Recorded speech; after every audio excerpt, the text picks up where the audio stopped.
Jadi itulah yang kita perlu lihat, kacamata dari Tuhan, pandangan kita harus sesuai dengan pandangan Tuhan. Jadi bukan hanya sesuai dengan pandangannya Ishak, karena kalau hanya pandangan Ishak, kita akan berdasarkan urut menurut, urut dan urutan, siapa yang pertama, siapa yang kedua. Bukan itu yang Tuhan maksudkan. Jadi kalau kita melihat sebuah penekanan, kita melihat sebuah konteks, kita harus lihat lebih tajam. Ini Tuhan lagi bicara apa di sini? Itu bicara tentang penglihatan. Nah, saya juga agak ragu, kayaknya sih nggak bisa selesai lagi nih malam ini. Kalau kita lanjut lagi bahwa kita perhatikan di mata manusia yang gelap Esau, ya, sebagai yang sulung. Tetapi di mata kalau di mata Tuhan, Esau itu bukan yang sulung. Esau itu adalah nomor terakhir, karena Tuhan tidak pernah menginginkan dia. Nah, kita buka di dalam Kejadian 48 ayat 10 sampai 20. Kita perhatikan di sini salah satu peristiwa lagi tentang bagaimana si Yakub memberkati kedua anaknya Yusuf. Adapun mata Israel telah kabur karena tuanya. Iya. Jadi ia tidak dapat lagi melihat. Kemudian Yusuf mendekatkan mereka kepada ayahnya, dan mereka dicium serta didekap oleh ayahnya. Lalu berkata Israel kepada Yusuf, "Tidak kusangka-sangka bahwa aku akan melihat mukamu lagi. Tetapi sekarang Allah bahkan memberi aku melihat keturunanmu." Lalu Yusuf menarik mereka dari antara lutut ayahnya, dan ia sujud dengan mukanya sampai ke tanah. Setelah itu Yusuf memegang mereka keduanya, dengan tangan kanan dipegangnya Efraim, yaitu di sebelah kiri Israel, dan dengan tangan kiri Manasye, yaitu di sebelah kanan Israel. Lalu didekatkannya mereka kepadanya. Nah, perhatikan ayat 14.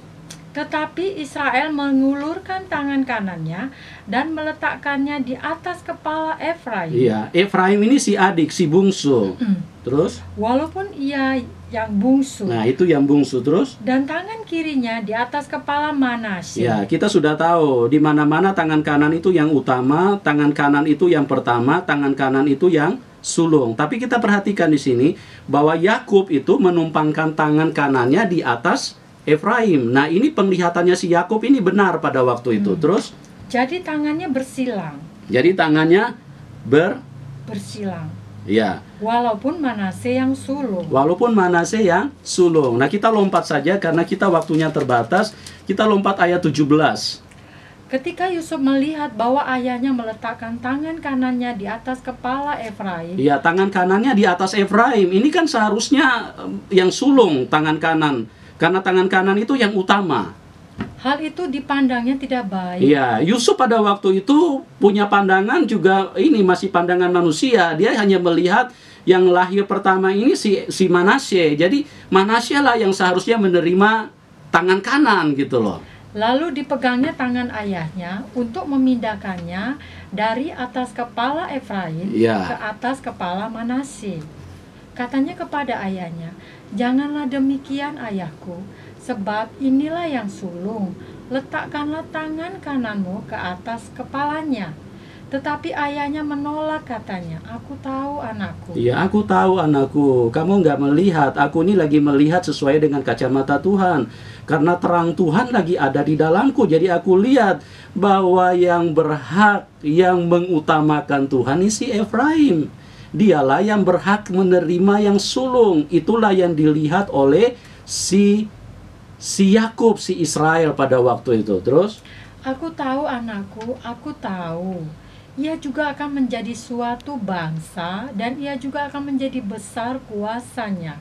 Walaupun begitu, adiknya akan lebih besar kuasanya daripadanya, dan keturunan adiknya itu akan menjadi sejumlah besar bangsa-bangsa." Lalu diberkatilah mereka waktu itu, katanya, "Dengan menyebutkan namamu lah orang Israel akan memberkati, Demikian Allah kiranya membuat engkau seperti Efraim dan seperti Manasye. Demikianlah didahulukannya Efraim daripada Manasye. Ya, kita melihat di sini kenapa bisa terjadi seperti itu. Yusuf pada waktu itu dia cuma hanya mengandalkan 2 biji matanya. Dia tidak melihat dengan jelas. Hati kedua anaknya ini tidak terlihat jelas di depan dia. Dia hanya melihat menurut kacamata manusia dia lihat yang lahir duluan nih si Manasye. Inilah yang harus terima gitu loh. Nah, kalau kita punya pandangan seperti itu, maka disangka lurus tapi ujungnya menuju maut. Disangka baik, tapi sebetulnya tidak sesuai dengan pandangan Tuhan. Karena di mata Tuhan, Tuhan melihat si Efraim inilah yang cinta Tuhan lebih daripada si Manasye. Makanya berkat itu harus turun kepada si Efraim. Makanya tangannya si Yakub itu diletakkan bersilang. Jadi tangan kanan itu di atas Efraim. Nah, inilah yang harus kita gunakan, di mana di dalam kehidupan ini pandangan Tuhan, terang Tuhan itu harus hadir. Karena kalau kita hanya mengandalkan kedua biji mata kita, anak kita pun kita nggak bisa bedakan. Jangankan cuma KPK, kita sendiri nggak bisa bedakan yang mana nih yang benar nih, yang baik ini yang mana, yang tulus ini yang mana, yang murni ini yang mana, yang cinta Tuhan ini yang mana. Tapi kalau terang Tuhan ada, disitulah kehidupan itu bisa berjalan. Jadi semuanya itu bisa menjadi benar. Jadi tidak ada hanya perkiraan. Apalagi kalau misalnya cuma pengadilan sekarang, harus ada 2 alat bukti. Kalau tunggu 2 alat bukti, Yakub sudah koit, tidak turun-turun berkatnya ini. Kenapa? Karena tunggu alat bukti dulu. Dan di mana sih Yusuf bisa dia 2 alat bukti? Tapi karena terang Tuhan yang ada di dalam si Yakub, maka berkat itu sampailah kepada Efraim. Itulah yang sulung di mata Tuhan. Jadi sekali lagi saya ingin katakan kepada kita, tolong jangan bahas-bahas lagi bahwa si Yakub si penipu. Enggak, si Yakub inilah si benar di mata Tuhan. Makanya Tuhan menginginkan dialah yang terima hak kesulungan, bukan si Esau. Anda tidak pernah tahu kejahatan yang dilakukan Esau. Tuhan tahu. Kenapa? Karena dia terang, dia melihat. Dia tahu semua kejahatan yang dilakukan oleh si Esau. Kalau Anda punya terang Tuhan, maka Anda punya perjalanan jelas. Anda tidak akan meraba-raba. Anda tidak akan berkata mudah-mudahan. Anda tidak akan ragu sekalipun. Anda tidak akan punya ketakutan. Semakin cepat Anda dipanggil Tuhan, semakin puji Tuhan, semakin haleluya. Karena apa? Karena kita punya terang Tuhan yang ajaib. Saudara, waktu kita terbatas ya. Kami ingin mengingatkan kita bahwa nomor SMS Anda bisa SMS ke 0852 1247 5667 0852 1247 5667 atau di PIN BB Anda bisa invite di 2979B275. Kami ulangi 2979B275. Untuk format mohon mencantumkan nama dan umur. Bagi Anda yang sudah sering komunikasi SMS, Anda tidak perlu lagi cantumkan nama. Karena nama Anda kami sudah sudah save ya. Tapi kalau hanya baru 2, 3, 4 kali ya Anda perlu cantumkan nama, karena kami juga melihat yang mana yang kami perlu simpan karena terlalu banyak ya. Kalau misalnya Anda sesuatu yang tidak jelas, maka semuanya itu kami tidak akan simpan.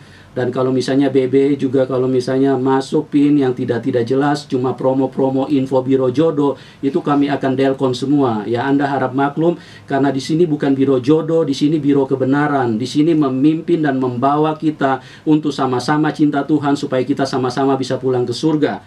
Ya, puji Tuhan, kunjungi website kami di www.yusufmoc.com www.yusufmocmamaoscarcharlie.com. Tuhan Yesus memberkati kita semua. Amin.